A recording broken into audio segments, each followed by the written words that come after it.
Thinking. That's why I'm here early. What about? Joan Ferguson. No, I don't want to hear another scheme about getting rid of her, thanks. Don't worry, I have no intention of being burned twice. I'm glad to hear it. But we do have to work with her, Colleen. And I would prefer it if we weren't at odds all the time. Yeah, well, fat chance of that after what's happened. I don't know. I thought if we could get to know her better. Get to know her better? Well, we might, understand her a little. Now, how would you feel if I invited you both to dinner tomorrow night? You're joking. No, I'm not. I mean, you remember how awful Vera was. And then we found out she was simply lonely. Well, it does help if you get to know people better. Joan is a different kettle of fish altogether from Vera. She is downright dangerous. Oh, well, I'd like to try. I mean, work's hard enough without all these extra pressures. All right.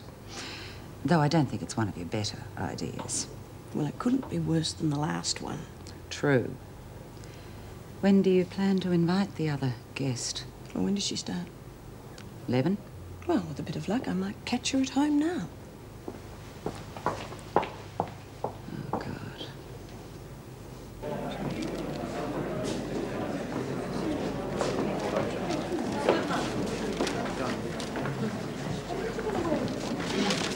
Here's a list of all the sketches and songs we'll be doing. It's a definite. Just that Mr. Crawford's expecting a rundown on what's happening. Yeah, well, it better be. It took us long enough to work the damn thing out. It's definite. Good. Okay, then down to details. There'll be 3 performances. The dress rehearsal first. That'll be for the prisoners, the staff, family and friends. Yeah, there's not going to be any admission for the rehearsal, huh? No, we'll save that for the 2 public performances. And all the proceeds will be divvied up between the charities, is that right? Right. Driscoll House, the Men's Halfway House, the Oh, PRG... hang about. We're going to run out of proceeds before we run out of charities. Oi. Where's my bloody bank cheque? What bank cheque, love? The one for 5,000. Duncan said he was going to arrange for you to give it to me. Sorry, haven't heard from him yet. What's he bleeding playing at? If he's trying to hold Take out it on easy. me, He always plays. you better get in touch with him and tell him to make it soon. Or else...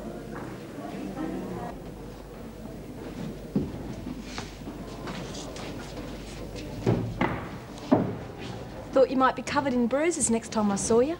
No. Well, it must have worked then, what I said about standing up for yourself. Yeah. Doesn't seem like Lou's type, letting you get away with anything. Well, he hasn't exactly. Reckon he figures treating me like I'm a galah is more fun than beating me up. Oh. Well, the way he treats you isn't important, is it? I mean, it's what you think of yourself. Yeah. And I still think the way you stood up for me was terrific. Anytime. Oh! Excuse me. Now, look, if you two lovebirds fancy a little roll in the air, you want to find somewhere more private than this. Shut up, Chrissy. I'm only trying to help you out. I know how it is. Here, look, I'll even keep hush-hush for a packet of fags. There's no need for that. All right, then. I'll do it for nothing. It's all right. We're not going to do anything. OK, suit yourself. I wish I had the bleeding choice. I wouldn't be so backward in coming forward.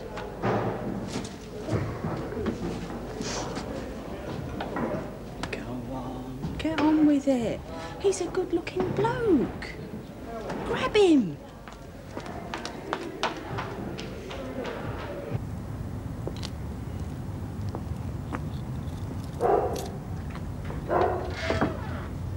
It's all right, boy. Stay. Well, the last person I expected to see. Yes, well, things haven't been very pleasant lately. That's why I'm here. Go on. I know we've had our differences, but I just don't like working under those conditions, and I don't suppose you do either. No. So I'd like to apologise and hope that we can let bygones be bygones and start afresh. Fair enough. Good. Oh, I'm glad that's off my chest. Well, I do think we should get to know each other better, and so I was wondering if perhaps you and Colleen might like to come to my place for dinner tomorrow night. I'm sorry, but look, if you've got something else, perhaps we can make it another night. Look, I appreciate what you're trying to do, but I don't think so. Right, well, I better be going. I hope I haven't made you late for work. Of course not. Bye. Bye.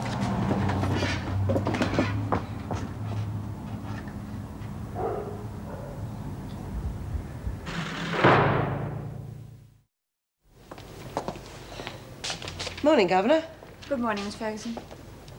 Barbara, when you finish there, I'd like you to come to my office. Is there anything wrong? No, it's just that I have a pile of old files I'd like put away. Yes, of course. Fields, I want to talk to you. What do you want? Information. About what? I haven't... Shut up and listen. That trap the other officers were setting for me, I think the Governor was in on it. Well, I didn't hear anything. Well, she'd hardly broadcast it. But if she was, it'll be on my file. Find out. I want everything that's written about it. Well, I can't do that. You don't think Mrs. Davidson's going to let me stay in there by myself, do you? Can't is a word you can ill afford, Fields. Remember, I have copies of your papers. If I help you this time, will you give me those papers back? Don't be naive, Fields. Let's just say, as long as you continue to do as you're told, no one else will get them.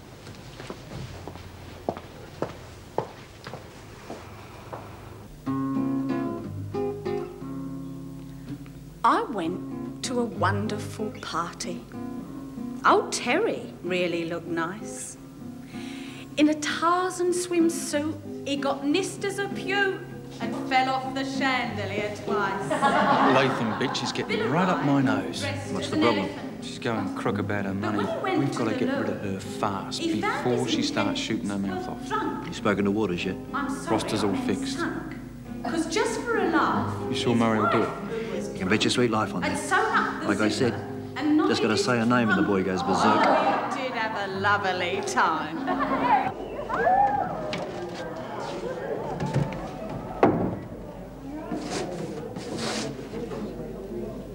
What do you reckon? Oh, looks great to me.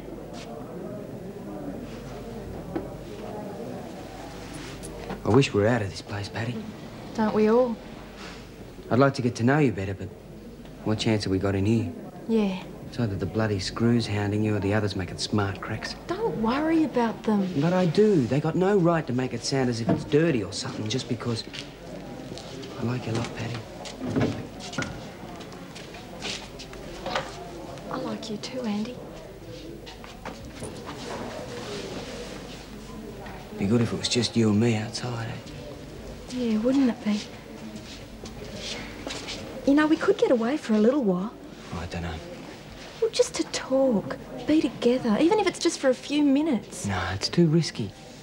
If we got nicked, they'd never let you near this place again. I wouldn't see you at all then. Oh, we'd be okay. Chrissy'd keep near. Be nice to shut all of this out. Yeah, wouldn't it be?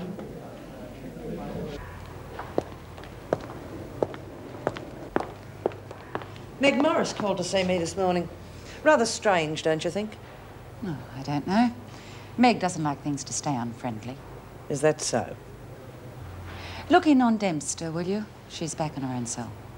Still causing trouble, hmm? She's had another upset. See if she wants to work again. It could take her mind off her troubles. All right, if that's what you want. How did it go with Meg? Not well, really.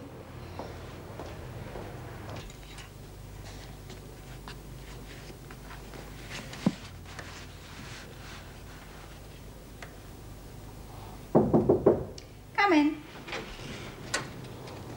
Oh, Mrs. Davidson, could I have a word with you, please? It's about one of the women. Yes, of course, Mrs. Power. Would you mind waiting outside, Barbara?